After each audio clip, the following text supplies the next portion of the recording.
Hey y'all, and welcome back to my channel. My name is Kechelle, and today we are going to be doing a very semi-successful vlog of reading romance. So for the month of June, I got the bright idea that I wanted to read some romance books. I wanted to get back into my romance girl era, and it went okay. So the books that we're going to read in this vlog are The Mayor of Maxwell Street by Avery Cunningham. That book was a little less romance than I thought, but I still enjoyed it. I also read Before I Let Go by Kennedy Ryan. Just your quintessential contemporary romance. It does have a twist that I will say I don't read very often.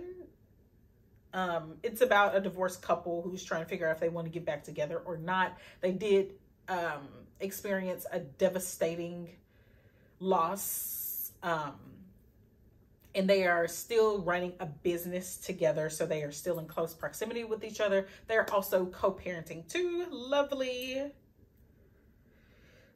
children, so that's why they're still up in each other's life and up in each other's world. They also only live like 2 streets over from each other, which, you know, just stay tuned and we'll get all into it. Okay, I'm driving, but I just came on here real quick to say, were y'all ever like really excited to read a book and then you get it and you're like, oh my God, it's so cute. You read it, you read what it's about, and then you're like, why is it this thick? I'm a little hesitant on reading this book now. Like, this book is literally 550 pages. I might be exaggerating, but it's really thick. So I'm on my way to my doctor's appointment. Light just turned green. I'll talk to y'all in a minute. See ya. What y'all think these balloons for? Y'all see them balloons? They're like pink and silver balloons hanging up out of this building. And I don't even think it's an apartment building. What y'all think the balloons are for?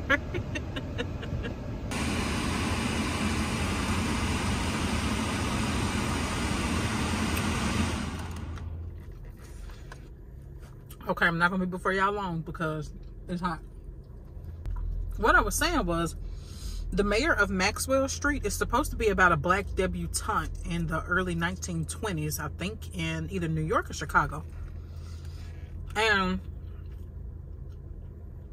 I was really shocked to see it marked as a romance for 2 reasons. Number one, it doesn't really read like a romance. The synopsis doesn't.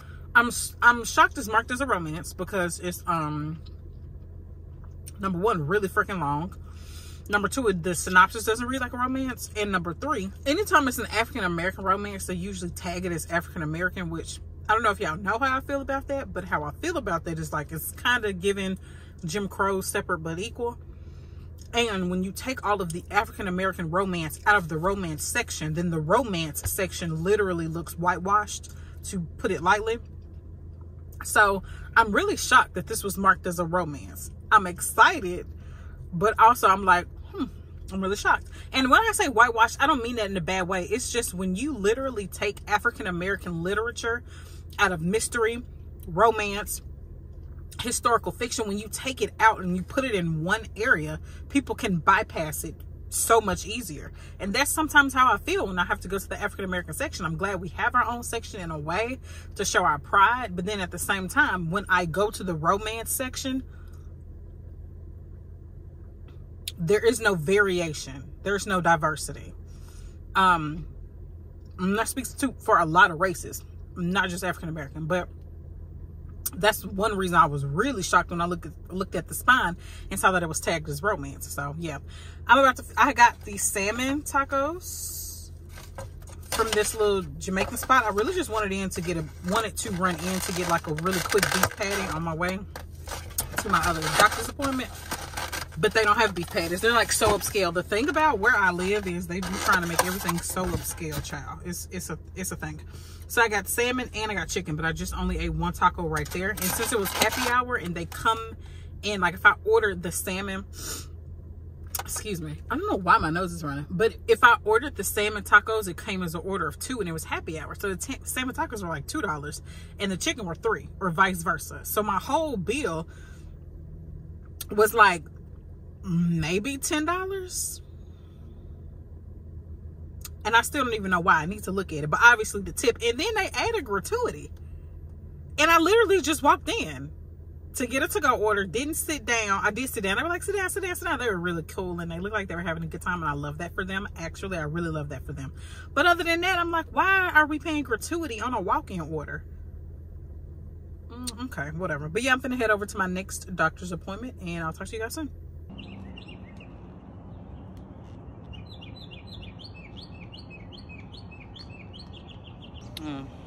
There are a lot of spiders out here. A lot of spiders. Okay, anyway, so I'm done with this book, The Mayor of Maxwell Street. And I don't know what to rate this book.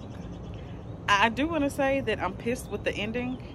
I don't like the ending, and I'll get to that in a minute. But I want to read y'all some quotes if I can find them. I tried to bookmark them. Now I don't see any of my bookmarks. What the hell? This is the type of, oh, here's one. How did I skip past this one? This was a bad idea. Okay, this was a bad idea. I can't even tell y'all what quotes I wanted to read. The bookmarks I left are horrible. They weren't even this horrible when I'm off camera, I promise. Oh, this quote right here. I don't know if I want to give y'all this quote, but it is, because it is very telling. But I'm not a very good booktuber. Anyway, the point is, while I fetch out all my bookmarks, because this is not going to go the way I thought it was going to go, but this was a really, really good book. First thing about this book is the prequel. I didn't necessarily enjoy it. It actually pissed me off because of how true it rings for Americans, especially Black Americans, and the history of how the lives of a Black woman or a Black man are threatened by the words or the tears of a white woman. That hit home for me. And I'm not just speaking to be inflammatory. I mean, literally, most famously Emmett Till, and most recently everywhere that's called a Karen. You know what I mean? Like, that has historical reference, right? So the prologue pissed me off because of that, but you know, I'm pretty sure that's what the author intended, although I'm not sure. So after the prologue, we are pushed into a scene with Nellie's older brother's funeral, and a lot of characters right off the bat. I really did like the characters, and we're introduced to a lot of characters as we move through this book. This book is 508 pages at the end of the epilogue. So it's a very long book. So we have a lot of characters to get through. I enjoyed the scenes. I enjoyed the banter. I enjoyed her best friend Sequoia. I think that she was very needed. Like, she was very true to who she was, and they call her Cece. Cece and Nellie had a conversation later on in the book about like how they were both right about their assumptions of each other, or their statements of each other, and I just really, really enjoyed it. I think my favorite character may have been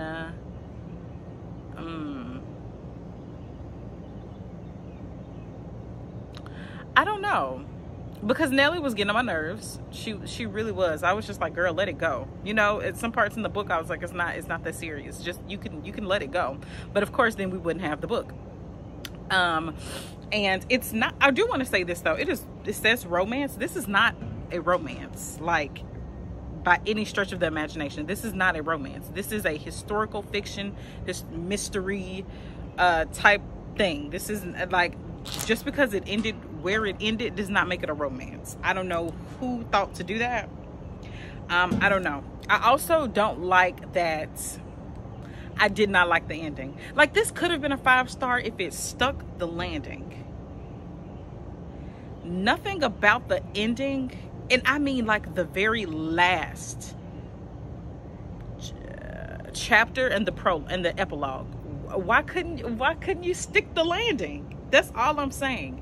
And it still could be a 5-star. Even this could still be a favorite book of mine, because I enjoyed the journey. Now, I will say that when I'm telling people about it, and when I'm telling the people the character, is very easy to point out who the mayor of Maxwell Street is, because that's the whole mystery. Like, who is the mayor of Maxwell Street? It's very obvious to other people. It wasn't that obvious to me until I started talking to people out loud about the book. But either way, I enjoyed the journey and trying to figure it out and who did this and who did that. And I enjoyed how the author was talking about it, and she was talking about, I don't know what book that is. Okay, we're back, but not for long, because there are spiders everywhere, there are bugs everywhere, and I just want to get up out of their habitat. Okay, so anyway, like I was saying, I enjoyed the journey. This is a very long book. I almost didn't read it because it's 500 pages. Now, I am someone, the last book I read this long was The Poppy War, which was 450 pages back in like December. That could have been shorter, right? I'm not sure if I want this book to be shorter. I don't know. Maybe she could have cut out 50 pages, but I think that a lot happened. I was reading some of the comments on Goodreads and people were saying that nothing happened. They almost DNF'd it. I mean, I guess, you know what I mean? I guess, girl, but I like the setting. I love this setting. I loved all the, another thing I did not like. So this is another thing I didn't like. If this is a romance, right? Why are all the romantic things happening off page? There was no kiss. I mean, when they got busy, it wasn't on the page, and that's cool, you know what I mean? But all of the kisses were reflected upon. All of the intimate conversations were reflected upon. This book leans so much towards historical fiction, historical mystery, that I'm not sure why they even tagged it as romance. There's nothing romantic about this except where it ended, literally. So I was upset about that, because I'm in my romantic spirit, right? I have another book that I'm going to read after this that is tagged correctly. It's tagged correctly because it's a romance, and it's a spicy romance from what I hear. So I'm in a romantic mood. This was not romantic. So I want to put that out there. If you are going into this looking for a romance, it's not, unless you like those romances that are slow burn, filled with banter, and nothing is on the page. This is for you. So all in all, once I found out what I'm going to rate this book, I'll put it on the screen somewhere. But I have no idea what I'm going to rate this book. It's so close to a 5-star. It just did not stick the landing for me. That's it. But anyway, I'm going to go to the library. I have a book on hold, I think. No, there's a book at this library that I want to pick up for this vlog, since I'm in my romance era. We're gonna go pick up another romance book. I'm gonna drop this off because there may be a hold for it. I'm not sure, but I want to drop it off and be considerate of the fact that I'm borrowing this book. It's not mine. But anyway, see you guys in the next clip.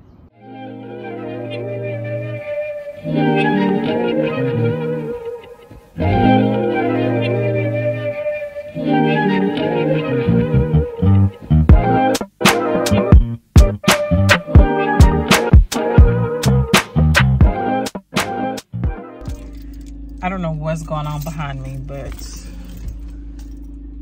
there's a lot going on. Sorry about all the mess, y'all. We're moving, and we're packing up the house and moving, and it's a lot going on. But I have been trying to read before the coffee gets cold. I don't know, probably since like March. I don't know. It's been a long time. I've checked it out twice. I've had to put it on my, I've had to like put it on hold, check it out, and then I just don't read it in the 3 weeks that I have it. So can somebody let me know if this is worth trying to check out again? I keep hearing really, really good things about it, but I can't seem to get around to it. Right now, as y'all know, I'm in my romance girl era, and this is not giving romance, obviously. So I'm at the library because I'm about to check out 2 more romance books, and I really want this vlog to just be romance. So I'm gonna return this. I'm sad, but it doesn't fit the vibe. So yeah, let's go pick up the other 2 books that fit the vibe. See y'all soon.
let me just say this.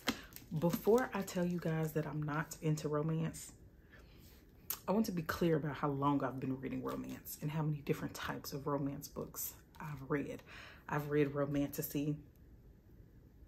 I guess you could call it that. J.R. Ward. I was reading that in like high school. I was reading something. I was reading a lot of stuff I should not have been reading in high school. Brenda Jackson, Beverly Jenkins, not authors that I probably should not say their name, but Nora Roberts, Debbie Macomber, Rochelle Allers, Brandy, whoever wrote Jason and Kyra. I read a few of her books.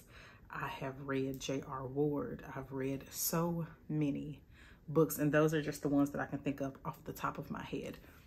I have read so many romance books, right? That's why I am so much into thriller and mystery now, because books like this are great. I am enjoying this book. Let's be clear. I'm enjoying this book a lot. It's just not like, you know, it is actually, but it's just not what I want to read right now, which sucks because this is actually a really good book. So I'm halfway through. And before we even got halfway through, we realized obviously that Yasmin and Josiah, even though they got divorced, they probably should have tried to work things out before they got divorced, but they still got divorced. And you know, that is what it is. I am not married, so I can't even speak on that. But now that they are divorced and they still just live 2 streets from each other, they are co-parenting and they still have a business together. Obviously, they see each other a lot. Obviously, they still have a lot of tension. So right now, they're kind of struggling watching each other date other people, and it's bringing up conversations that they probably should have had before, that they're kind of forced to have now because of something that's going on with their son. So, yeah, the daughter Deja is getting on my nerves. Oh my gosh, she's getting on my nerves. But she's being, I guess, what everybody calls a typical teenage daughter, which is so unfortunate for mothers with teenage daughters. Like that is so unfortunate. But Josiah is stepping in when he can to help ease the tension between Yasmin and Deja, even though he sometimes is a little insensitive. He calls her too sensitive, and you know, sometimes it's very obvious that Yasmin is not being too sensitive. Deja's just being mean and rude and disrespectful. So anyway, we just got past the scene of Thanksgiving. They spent the Thanksgiving together, and Yasmin decided to invite Josiah's new girlfriend, who also happens to work with them at their restaurant and is one of the reasons their restaurant survived through that difficult time that they went through. And I am just really, you know, flabbergasted that it went down like that. Yasmin and Josiah are supposed to be flying out to Charlotte, North Carolina to, you know, for some business. And obviously, when people go on a business trip, what is the one thing that happens every single time? They're in one room together with one king bed. And I mean, I'm here for it. I'm eating it up. So that's where we are now. They just got to the hotel in Charlotte and they realized that they have been booked for one king room with a black couch. And Yasmin is freaking out. She's like, I need another room. This is unacceptable. So they call their other business partner who lives in the city. And he tells Yasmin that his assistant messed up. And she was like, I don't give a damn about your assistant right now. I need another room. So this is going to be the slow reader edition, but I am going to finish this book today. Okay, see y'all soon.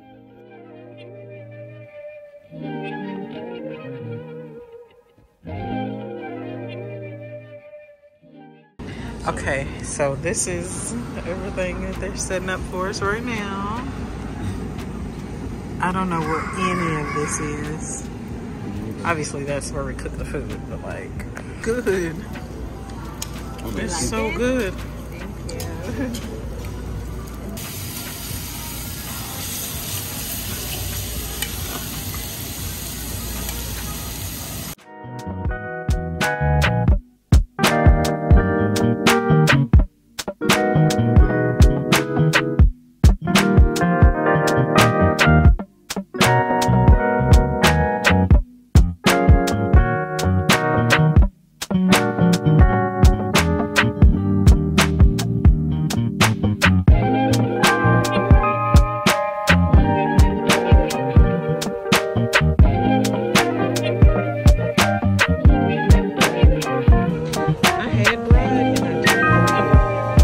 back and try again.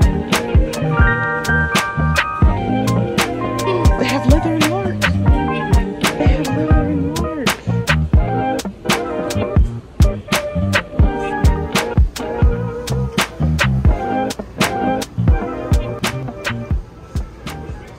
Okay, y'all, so if y'all don't know, which you probably don't because how would you? We have put our house on the market and I just got word that we have a showing at 2:45, but I have to leave for work in 45 minutes. So I have to like clean up and do certain things, which I always try to leave my area as clean as possible because I know there is a possibility of a showing, but I kind of have some other responsibilities. Like I need to do my makeup. I need to do other things. So I cannot film the video I wanted to film. Let's just go ahead and wrap up the books we read in this vlog, shall we? The Mayor of Maxwell Street, I gave a 4 stars. I really wanted to give that book a 5-star, but the ending was so ambiguous.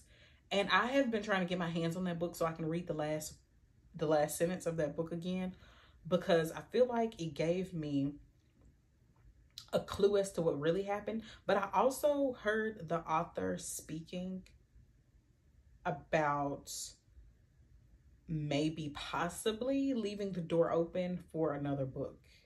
I hate that because she could have given us a strong ending and also opened it back up. If the Fast and Furious can come out with 17,000 movies, like with a strong ending for all of them, and they are still making movies, you could have given us a serious ending, Avery Cunningham. You could have given us a serious ending. You could have given us a definitive ending about what happened to Nellie, what happened to Jay, what happened to the Mayor of Maxwell Street. I just feel like that was an opportunity missed. And some people love ambiguous endings, and that's why ratings are so subjective, because some people will probably love that ending. Some people also probably know exactly what happened because what she said. I am just not that girl. I'm not there yet. Avery, Miss Cunningham, why couldn't you just let us know what happened? You could have just let us know what happened and I would not be this upset. But anyway, The Mayor of Maxwell Street is the first book I read for our romance blog. And I did enjoy it. It did get slow here and there. There were some things that I feel like could have been left out. There were some, I kind of wish the atmosphere was a little bit better as far, I don't know. I loved it, y'all. I really did. There are probably some people who love historical romance and have been reading longer and more extensive than I have who have probably given this a lower rating. I don't care. I liked it. I just wish the ending was better. Before I let go, I put 4 stars on Goodreads, but honestly, and I didn't even write a review because I don't even feel that strongly about that 4 stars. Before I let go, 4 stars. It was cute. But I don't think I should give it 4 stars. I'm going to take it down to a 3 because I skimmed like the last 100 pages. And y'all, this is what I'm saying about me not being in a romance mood, because that's not Kennedy Ryan's fault. That's not her fault that I'm not in a romance mood. That is not her fault. Overall, I like the book. Before I let go, it was very cute. I wanted to slap their daughter, Deja. And I felt for their son, who was like basically over excelling in school. The love scenes were amazing. They were hot. So I'll probably give it like a 3.5. I need to write a review and saying 3.5 out of 5 stars. So I'm gonna do that right now while y'all are here with me witnessing this. 3.5 out of 5 stars. I hope you guys really like this video. Please make sure to like, share, and subscribe. Do people still say that? Do we still say that in 2024? Y'all know what to do. It's YouTube. You know what to do. But yeah, so I hope you guys enjoyed this vlog, and I'll see y'all in the next one.